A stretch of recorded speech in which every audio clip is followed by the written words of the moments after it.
भगवान बनना है, भगवान के बाजू में बैठना है, भगवान बनने की वो कला आत्मसात करना है, भगवान बनने की वो हैसियत अपने अंदर लेके आना है। और उसका मंगलाचरण है अपना कि तीर्थंकर बनना है तो सहयोग रूपी वात्सल्य दिखाना होगा, अंतिम भावना प्रवचन वात्सल्य की।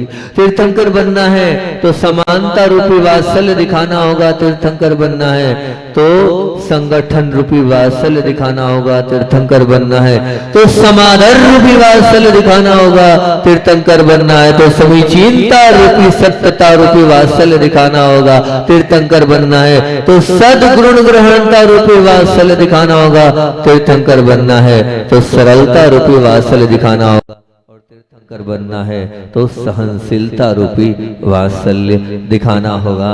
और मैंने आप लोगों से चर्चा किसकी करी थी? संगठन रूपी वात्सल्य की बात करी थी। पंथवाद के नाम पर लड़ना एक प्रकार से अहम की पुष्टि है, और गुरुदेव ने कहा था हमें केची नहीं बनना, हमें सुई बनना है, सुई बनकर हम एक साथ संगठित हो सकते हैं। तो कहा था बनाने की सोचिए, बिगाड़ने की नहीं, बसाने की सोचिए, उजाड़ने की नहीं। नया नक्शा अगर बनाना है यदि समाज, तो जोड़ने को और हमारा अंदर से भाव हो, सोचिए, तोड़ने की नहीं सोचिए, मिलाने की सोचिए, मिटाने की बिल्कुल भी नहीं सोचिए। और एक अच्छा उदाहरण दिया था मैंने सितार गिटार का, कि वो जो गिटार में अलग अलग तार होते हैं, वो अलग अलग तार भी जब चलते हैं तो वो सातों अलग अलग अलापते नहीं है, एक बजता है तो सातों मिलकर बजते हैं। तो सातों का वो समन्वय जो होता है, इंटरनल एडजस्टमेंट होता है, उसके माध्यम से जो एक बहुत सुंदर सा संगीत और एक बहुत स्वर, ऐसा कर्णप्रिय स्वर निकलता है जो सबको अच्छा लगता है। इसलिए हमें सबको मिलना है, तो इंटरनल एडजस्टमेंट के साथ सब एक दूसरे को समझते हुए आगे बढ़ सकते हैं। और एक बर्तन की बात बोली, जब दो बर्तन टकराते हैं तो टंकार भी होती है और झंकार भी होती है।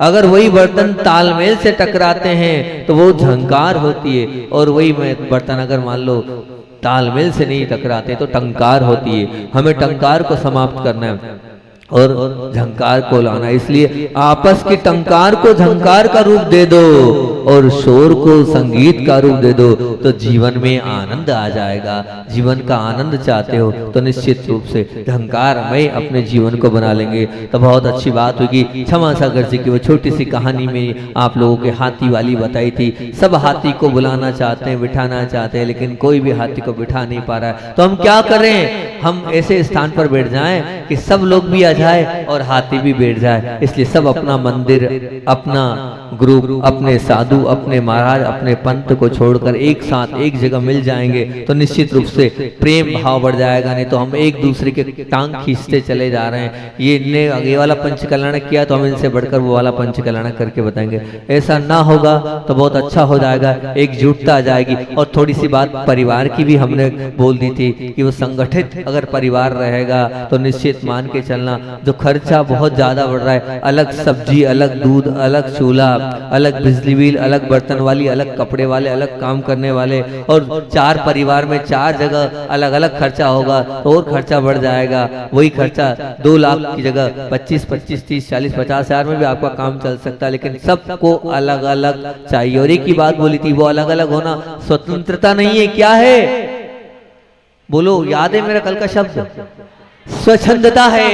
वो स्वतंत्रता नहीं है। आपको जो अलग अलग होना है वो स्वच्छंदता की बात आपके जीवन में आ रही हैगी। इतना कल और आज फिर से अगला नया मंगलाचरण कि तीर्थंकर बनना है तो समाधर रूपी वात्सल्य दिखाना होगा। समाधर रूपी वात्सल्य, जब तक हमारे अंदर आदर के प्रति दृष्टि नहीं जाएगी, हम आदर करने का विचार अंदर से, सोच अंदर से, चिंतन अंदर से नहीं लाएंगे, तब तक हम आदर कर भी नहीं सकते। और वात्सल्य को बढ़ाने का अचूक रामबाण इलाज है, सबके प्रति समादर भाव अपने जीवन में रहना चाहिए।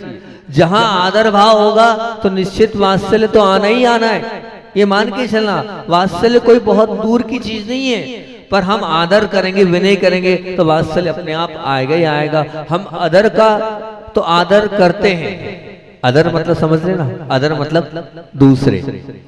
अदर पर्सन का तो आदर करते हैं, परंतु जो अपने साथ हैं, जो अपने बीच में हैं, हम उनका आदर, उनके लिए आदर सम्मान सूटेबल, जिनके साथ रहना है उनका आदर नहीं, और जो हमारे से बहुत दूर है उनसे बिल्कुल बहुत अच्छे से बात करते हैं, आप जी लगाकर बहुत बढ़िया प्रेम विनय पूर्वक बात करते हैं। ये कौन सी समझदारी है, ये कौन सा व्यवहार है, बताओ तो सही आप। कि हम दूसरों के साथ तो बहुत अच्छे से बात करते हैं, लेकिन अपने वालों के साथ अच्छे से बात नहीं करते हैं। ये होता है, निश्चित रूप से होता हैगा। आप स्वयं देखना कि आप अपने परिवार में हैं, अगर मान लीजिए बाजू वाले से आप कितने प्रेम से बात करते हैं और अपनी बहू से कैसे बात करते हैं, अपनी सास से कैसे बात करते हैं, ये अपने आप को ऑब्जर्व करना। मतलब जिनके साथ अच्छा करना चाहिए उनके साथ तो अच्छा नहीं करते हैं। मैंने देखा है प्रैक्टिकली, आप अपने वालों को कहते हैं कि उससे क्या अच्छा बात करना। मान लीजिए एक रुमाल गिर गया आपका, वो रुमाल किसी और ने उठा के दिया है, तो कितने उससे मुस्कुराते हुए बहुत अच्छे से बोलते हैं थैंक यू, बोलते हो ना, थैंक्स बोलते हो ना, उनको धन्यवाद बोलते हो ना। लेकिन वही रुमाल आपकी पत्नी ने उठा के दे दिया, वही रुमाल आपके बच्चे ने उठा के दे दिया, तो कैसा मुंह बनाते हो आप, बताओ तो। कभी अपने बच्चों को थैंक्स बोला, कभी अपनी पत्नी को थैंक यू बोला, धन्यवाद बोला? नहीं बोलते हम, वो हम समझते ही नहीं ना, वो हमारा ऐसा मानते ही नहीं हम कि उनको थैंक यू बोलना चाहिए, उनको धन्यवाद बोलना चाहिए, उनको भी हमें मुस्कुरा कर कुछ तो कहना चाहिए, हाँ बहुत अच्छा आपने दिया है, बहुत अच्छी बात है कि। ऐसा क्यों, मैं आपसे पूछ रहा हूँ। नहीं, सबसे पहले वात्सल्य और सबसे पहले आदर तो हमें अपने वालों को देना चाहिए, जिनके साथ हम अपना जीवन जी रहे, उनके साथ आदर से, वात्सल्य से, स्नेह से हम पेश आएंगे तो बहुत अच्छी बात है। नहीं तो अभी बहुत जीवन हमारा अधूरा है। समादर ही कह रहा है, सम आदर, यानी सम से मतलब क्या है, सबको आदर देना। सबको आदर देना मतलब जो असल में होता क्या है, हम आदर किसको देते बताएं? जो सत्ता में बलवान हो, जो धन में अधिक हो, जो शरीर से ताकतवर हो, जो दिमाग से बहुत ज्यादा पावरफुल हो, हम उनको बहुत अच्छे से आदर करते हैं। पर जो बलजोर नहीं, कमजोर हैं, उनको शायद हम आदर नहीं देते। ये हमारी एक टेंडेंसी है। ताकतवर को तो हर व्यक्ति आदर देता है, लेकिन कमजोर को जो आदर देता है, क्यों, ऐसा क्यों होता है? जो आदर देता है उसका ध्यान रखना, आपने अगर बड़ों की क्वालिटी पर आदर किया है, वो आदर नहीं है। वो क्या है, वो जैसे मान लीजिए कोई पैसे वाला है, उस पैसे वाले के दबाव में सामने वाले का आप आदर कर रहे हो, वो आदर थोड़ी है। उसको आदर थोड़ी बोलेंगे, उसको क्या बोलेंगे? बुरा तो नहीं लगेगा, बुरा तो मायाचारी, दिखावटीपन, वो तो सीधे सीधे आपको त्रियंच बना देगा। महाराज जी व्यवहार नहीं रखे, तो व्यवहार सबके साथ होना चाहिए ना, एक जैसा होना चाहिए ना। पर आप एक जैसा क्या कर रहे हैं? आप क्या कर रहे हैं? जिसके पास बहुत अच्छा दिमाग है उसको बहुत, या जिसके पास बल है, इसका पैसा है, उसको बहुत अच्छे से हाथ जोड़ रहे हैं, और जिसके पास, एक गरीब व्यक्ति के पास धन नहीं है तो उसको नहीं कर रहे हैं। नहीं, बिल्कुल नहीं, यहाँ ऐसा नहीं कहा है। यहाँ तो क्या, एक जैसा सम व्यवहार होना चाहिए। जब तक एक जैसा व्यवहार नहीं होगा तो ये मान के चलना वो आपकी मायाचारी होगी। उस मायाचारी से त्रियंच गति का बंद होगा, माया तेरी यज्ञो न स, ये निश्चित मान के चलना। और जो आदर देता है उसका अनादर भी कभी नहीं करना, कभी करना भी मत अपने। क्यों? अगर आप आदर दे रहा है और उसका अनादर कर रहे हो तो निश्चित मान के चलना आज नहीं तो कल आपका भी अनादर होगा ही होगा। और जो आदर देता है, भले ही उसको आज आदर नहीं मिल रहा है, लेकिन लिख के रख लेना, आज नहीं तो कल उसको आदर मिलेगा। उसके प्रति वात्सल्य निश्चित रूप से बढ़ता चला जाएगा। गुरुदेव तो आदर करना एक धर्म मानते थे, एक कर्तव्य मानते थे, एक अनुशासन बोलते थे कि हम दूसरों का, बड़ों का आदर कर रहे हैं, ये कर्तव्य है, ये अनुशासन है, ये एक धर्म है, इसको आप धर्म मानो, आप और कुछ नहीं मानो कि हम सिर्फ पूजन करना ही धर्म माने। नहीं, हम दूसरों के प्रति अगर वात्सल्य बढ़ाना चाहते हैं तो हमारे उनके प्रति आदर भाव होना चाहिए। अगर हम उनको आदरणीय नहीं मानेंगे तो वो भी समझ लीजिए हमारे लिए आदरणीय नहीं मानेगा। जो आदर करता है सबके लिए वो आदरणीय बनता ही है, और जो आदर की योग्यता रखने वाला अपने आप बन जाता है। आपको आदर की योग्यता वाला बनना है, पहले आप सबको आदर दो, तो निश्चित रूप से सबको आदरणीय मानने वाला ही अपने आप दूसरों के द्वारा आदरणीय बन जाता है। पर पहले आपने कितना आदर दिया इस पर तो विचार कर दो। आदर का तात्पर्य सबको लेकर चलना, सबको पूछ कर चलना, सबको बताकर करना, सबकी अनुनय करना, सबके साथ नतमस्तक वाला व्यवहार करना, यही आदर कहलाता है। इसी को आदर कहते हैं। हमारे जीवन में ये है कि नहीं विचारना। अगर आपस का वात्सल्य, आपस का प्रेम हमें बढ़ाना है तो ये आदर होना चाहिए। आदर करने का तात्पर्य सबको जी लगाकर बात करना। अगर जी वाला व्यवहार होगा तो अपने आप आदर आ ही जाता है। वो दिल्ली वाले आते हैं ना, प्रियंक जी आते हैं, प्रियंक जी दिल्ली के आपके आर्किटेक्ट, वो कैसी बात करते हैं, जी महाराज जी, जी हर एक चीज के आगे जी लगाते हैं। तो ये जी वाला व्यवहार आप रखो तो सही, इसमें बहुत कुछ अच्छा होता चला जाएगा। ये निश्चित मान के चलना, आप जी वाला व्यवहार रखो। आचार्य श्री जी भी छोटे छोटे साधुओं से जी, हम तो बहुत बार बोलते हैं कि हमारे नाम के आगे भी बहुत बार वो जी लगाते थे, तो हम यही बोलते थे आचार्य श्री जी हम कहाँ और आप कहाँ, तो जी लगाना चाहिए। ये आदर सूचक है। इससे आपसे प्रेम, आपसी वात्सल्य बढ़ता चला जाता। बात बहुत भी कठिन हो, बहुत कड़वी भी हो, बहुत बुरी भी हो, लेकिन आपने जी लगा के बात बोल दी ना तो बात बहुत अच्छी और मीठी लगती है, क्योंकि आपने विनय पूर्वक वो बात बोली, आदर सूचक शब्दों के साथ बोली है। कड़वी बात भी मीठी हो जाती है अगर जी के साथ बोला है आपने तो। वो मतलब यानी कहना चाहिए उसकी कड़वाहट खत्म हो जाती है, उसमें मिठास आ जाती है अगर आपने जी लगा दिया तो। अच्छा श्री जी हमेशा कहते थे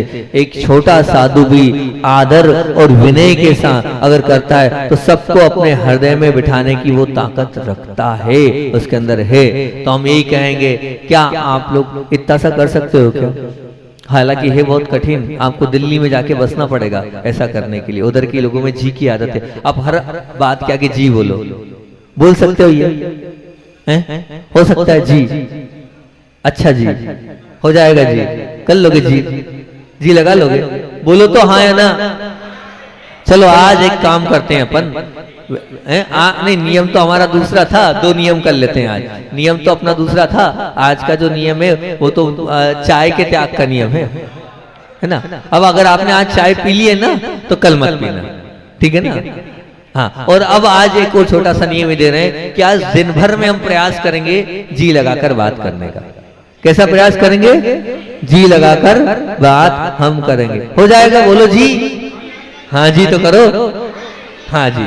तो आज अगर आज अपन इतना ही करते हैं, वात्सल्य को बढ़ाने की बात चल रही है और वात्सल्य के बढ़ाने में हमने मंगलाचरण लिखा है, सूचक शब्दों का प्रयोग करना है, तो आज हम जी लगाकर बात करेंगे। हर एक में जी लगाएंगे ही लगाएंगे, तो जी अपने आप आपके जीवन में आपको जीते जी बहुत अच्छा बना देगा। अगर आपने जी लगाना प्रारंभ, छोटों से भी जी लगाकर बात करना, ध्यान रखना। ऐसा नहीं कि हम बड़ों के से ही जी लगा रहे, हम छोटों से भी जी लगाकर बात करेंगे ही करेंगे। आदर हो, आदर है तो समझ लेना, बड़ों के आगे नहीं। हम तो बोलते हैं कि बड़ों से ही जी नहीं लगाना, छोटे से भी जी लगाना है। और बड़े तो हैं ही, तो आगे अगर बड़े हैं तो बड़ों से पूछ कर बोलना, बड़ों के आगे नहीं चलना। ये भी बहुत बड़ी बात है कि बड़ों के प्रति अगर आप आदर रखोगे तो लोक लाज में और व्यवहार में भी निश्चित रूप से आप बहुत अच्छा माने जाओगे। जैसे अभी निरुपम सागर जी आए थे तो उन्होंने ये बोला, नहीं महाराज जी हम बिल्कुल बड़े महाराज जी से पूछ कर सब करते हैं, अब थोड़ा सा उपचार करना था उसका।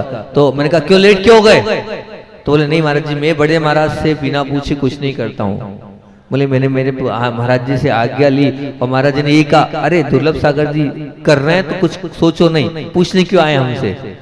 वो बड़े हैं कि हम बड़े हैं? अभी तो वो बड़े हैं। बोले नहीं नहीं महाराज जी मैं तो आपके साथ रहता हूँ, मेरे लिए तो आप ही बड़े अभी है, तो मैं आपसे पूछने आया हूँ। 5 मिनट कुछ उपचार करना था, कुछ तकलीफ थी उनकी, हम उनका इंतजार करते रह गए कि लेट क्यों हो रहे लेट हो रहे। तो उन्होंने कहा नहीं हम एक कार्य भी बड़ों के बिना पूछे नहीं करते महाराज जी, हम यहाँ से वहां भी जाते हैं महाराज जी तो हम बड़ों से पूछते कि महाराज जी चले जाए? वो कहते हैं हाँ चले जाओ। वो कहीं मना करते नहीं है, ना आज तक उन्होंने मना किया है। लेकिन मेरा तो कर्तव्य है ना महाराज जी, पूछ के जाना, पूछ के बताकर करना, सब कुछ करना। जब उनके साथ मुझे गुरु ने छोड़ा है तो ये मेरा भी कर्तव्य बनता है। तो मैं उनकी विनय करता हूँ, उससे ज्यादा वो मेरा ध्यान रखते हैं। बोले जितनी मैं करता हूँ विनय उससे ज्यादा वो मेरा ध्यान रखते हैं। पूरा प्रतिक्रमण हुआ, तुम कहाँ जा रहे हो? बड़ा प्रतिक्रमण हुआ निरुपम सागर जी का। बोले पहले मेरे चरण छुए होने। मैंने कहा एक मिनट रुको, तो उन्होंने कहा पहले चरण छू के आऊं। मैंने क्यों? बोले महाराज जी आप ही ने तो बताया था, हमने वहां जब संघ में थे तो बड़ा प्रतिक्रमण होता था तो प्रत्येक साधु के चरण छूने जाते थे सभी महाराज जी लोग। बोले आप ही ने उस वक्त हमको समझाया था। बोले अभी तक संस्कार पड़े, बड़ा प्रतिक्रमण हुआ है तो हम दोनों महाराज जी के चरण छूकर और 15 दिन में जो गलती हुई है उसकी क्षमा याचना करने जा रहे हैं। हमसे तो कर लिया, और उसके बाद वो दोनों महाराज जी के पास भी गए और चरण छुआ। ये एक विनय कहलाती है। सुबह उठते ही महाराज जी ने चरण छुए हमारे, निरुपम सागर जी ने हमारे बाजू में ही रात्रि विश्राम किया। उठते ही उन्होंने सबसे आए और सबसे पहले माथा टेका हमारे लिए। तो हमने ये पूछा तो बोले, मैंने कहा ये, बोले बस प्रतिदिन छूटता हूँ बड़ों के मैं चरण। तो ये कहलाती विनय, ये कहलाता वात्सल्य, ये कहता आपसी। हम आपको बताए पूज्य आगम सागर जी महाराज जी ने मुझसे एक बहुत बड़ी बात बोली। हम लोग कभी हाल मिले थे, बोले महाराज बहुत अच्छा वात्सल्य विनय है। बोले पुनीत सागर जी ज्ञान में भी आगे मुझसे, सुनना बात, बोले सब बात में आगे, चर्या में भी आगे, लेकिन वो मानते नहीं। रोज आते हैं, रोज मेरे चरण छूते हैं प्रतिदिन। ऐसा एक दिन नहीं सुबह आएंगे और मेरे चरण छुएंगे। और चरण छूने के बाद मैं बार बार बोलता हूँ भाई हम एक साथ दीक्षित है, काय को चरण छूते? बोले नहीं, बड़े आप आगे हो, गुरुजी ने आपको बड़ा किया, बड़े ही हो, आपको बड़ा ही मानेंगे। तो आप बड़ों को आदर दोगे। बोले वो इतना झुकता है तो अपने आप मुझे भी बहुत झुकना पड़ता है। तो ये निश्चित रूप से मान के चलना, आप झुकोगे और आप आदर करोगे, वात्सल्य दोगे, चरण छूओगे तो निश्चित रूप से आपका आचरण भी निर्मल बनता चला जाएगा, आपकी पावर भी बढ़ती चले जाएगी। आदर सीखो। एक और बहुत अच्छी बात याद आई कि हमें जब भी जो करना है वो हमें बड़ों से पूछ के करना चाहिए। बताओ, पूछने पर बहुत अच्छी बात याद आ गई। और वास्तविकता में आपको सीखना चाहिए। जितने यहाँ पर बच्चे बैठे हैं उनको ये बात एकदम सत्य घटना, आपके बीच की घटना अभी यहाँ पर है, आप जाकर मिल लेना। यहाँ पर आप लोगों के बीच में मनावर से एक मनावर वाली माँ सुनीता माँ है, वैया वृत्ति में अग्रणी, साधुओं के प्रति समर्पित।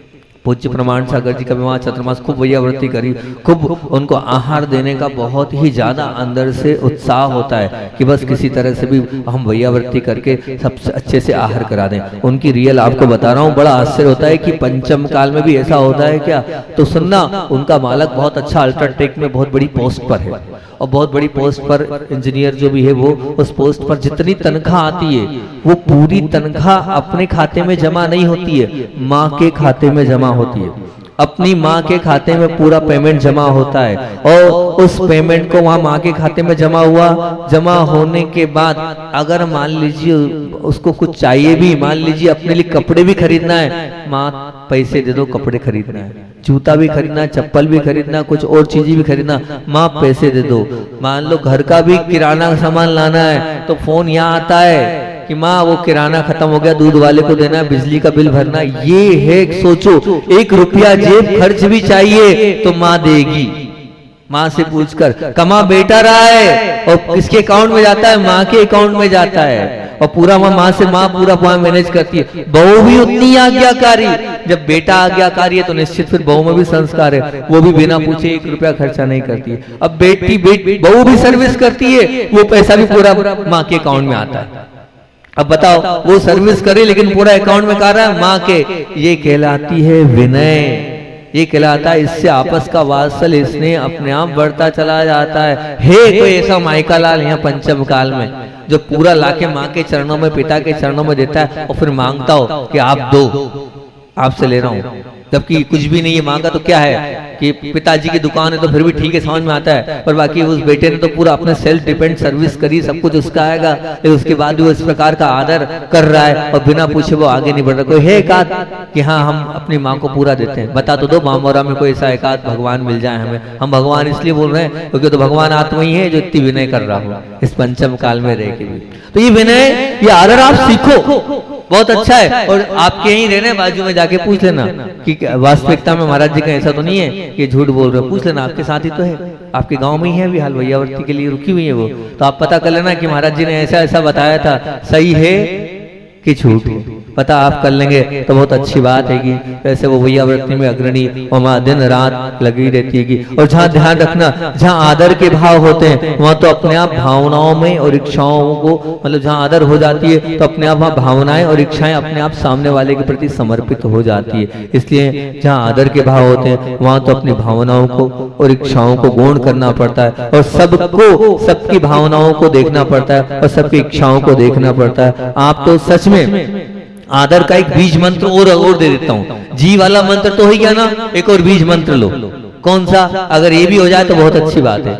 आप बोलोगे महाराज जी कितनी बातें कराओगे, लेकिन मैं क्या मैं तो चाहता हूं आप बहुत अच्छे बन जाओ। इसीलिए तो आप लोग इतने सारे लोग यहाँ बैठे हो सुनने के लिए, तो कुछ ना कुछ रोज नया नया हो जाए, ये इस पर मैं बहुत जोर देता हूँ। ये नहीं है, ये होना चाहिए और आपस में बहुत ज्यादा जरूरी होना चाहिए। जय जिनेंद्र, ये जय जिनेंद्र हमारे साथ नहीं है। हाँ, एक आप ये मान के चलना, एक बच्चा भी अगर माँ से जय जिनेंद्र करे तो मैं उसको बहुत अच्छा मानता हूँ। चरण छुए और जय जिनेंद्र करे, ये जय जिनेंद्र का व्यापार आपस में होना चाहिए। लेकिन क्या करे, हमारे साथ ये जय जिनेंद्र वाला व्यवहार, ये आदर सूचक है। और जय जिनेंद्र शब्द कह रहा है, जिन्होंने इंद्रियों को जीता उनकी जय हो।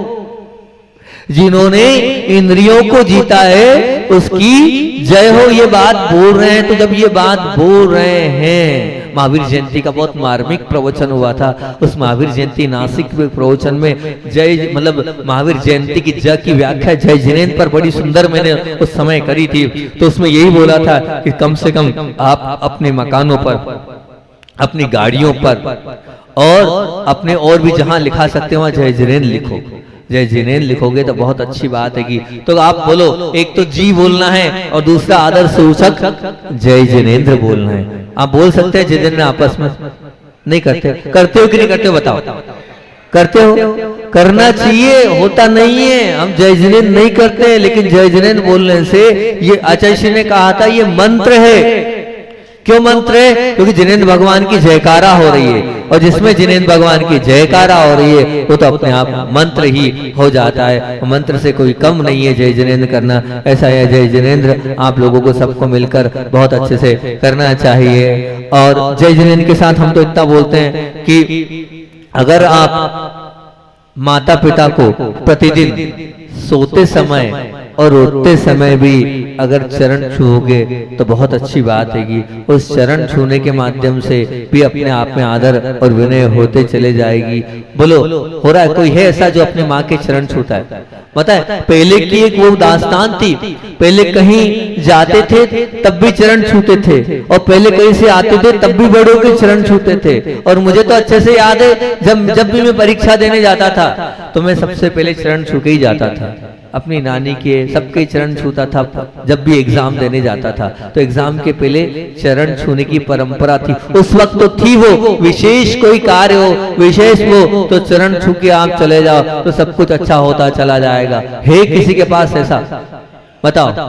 एक बहुत अच्छी बात बताता हूँ। एक सज्जन थे, वो सज्जन बहुत अपने आप में धीरे धीरे करके अपने जीवन में बहुत आगे बढ़ गए और बहुत ऊंचाइयों को छुआ, और बहुत ऊंचाइयों को छुआ तो बड़े बड़े कार्य उन्होंने करे। तो बड़े बड़े कार्य करे तो उनसे पूछा कि भैया यार आप बहुत अच्छे, इतने आप कहीं से कहीं पहुंच गए हो, तो आप अपना कार्य करते हो तो क्या कोई मुहूर्त वगैरह देख के करते, कुछ करते हो? तो उनका क्या था?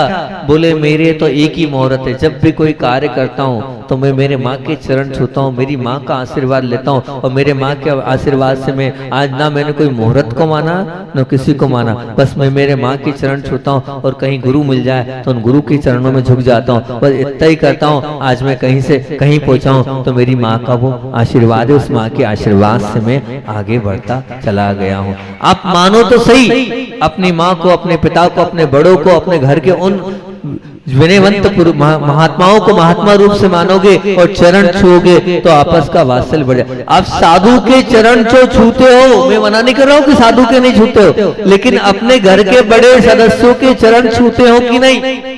एक वो परंपरा थी पहले, जब बहू मंदिर जाती थी तो अब मैंने देखा वो अलग टाइप से चरण छूते थे। हमारे मतलब उस उधर मारवाड़ी में अलग टाइप से ऐसे ऐसे करके चरण छुए जाते थे, ऐसे नहीं, ऐसे चरण नहीं छूते थे, ऐसे करके चरण छुए जाते थे। हम समझ नहीं पाते थे, बोले एक परंपरा थी, अब नहीं बची वो।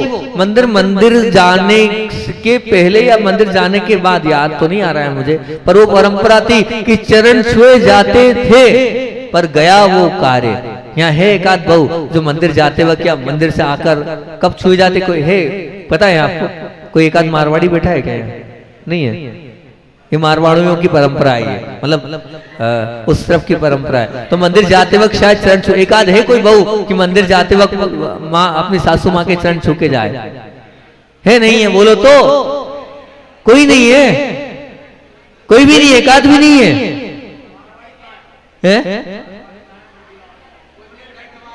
बुंदेलखंड में परंपरा नहीं है ये। अरे तो ले आओ, विनय करने की परंपरा क्या है? ये तो धर्म है। आचार्य श्री जी ने 3 शब्द बोला, आदर करना क्या बोला? एक धर्म है, एक कर्तव्य है, एक अनुशासन है। जब आप अगर चरण छुओगे तभी तो आप अच्छे बन पाओगे, आप महान बन पाओगे।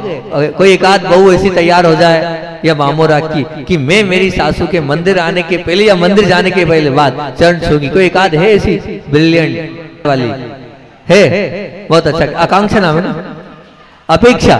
चलो अपेक्षा ने तो बात मान ली और कहा कि मैं चरण छूंगी। एक आध और कोई तैयार हो जाए, कोई एक आध?